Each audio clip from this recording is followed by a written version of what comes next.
জল ঢাল, 3বার বলবি ওং নমঃ শিবায়, ওং নমঃ শিবায়, ওং নমঃ শিবায় বলবি। হ্যাঁ ও দে, ওটা চেপে ধরে দে, হ্যাঁ দে, মন করে দে, জোরে বল। ওম নমঃ শিবায়, ওম নমঃ শিবায়, ওম নমঃ শিবায়। প্রণাম কর।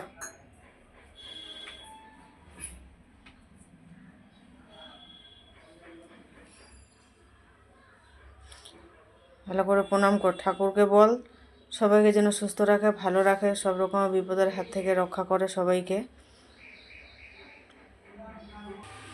দেখো তো আমার ভোলেনাথকে কেমন হয়েছে সাজানো। তবে আমার ভোলেনাথ ছোট্ট, বেশি বড় নয়, দেখা যায় না, জল ঢালা হয়েছে। আর দেখো সবাইকে আমি সাজিয়েছি আজকে।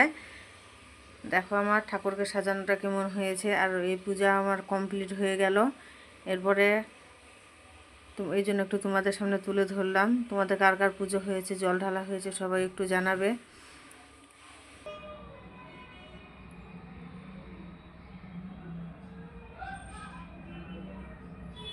বেলপাতাটাতে দাও, ওইখানে নিচে বেলপাতা আছে রাখা, দেখো চন্দনটার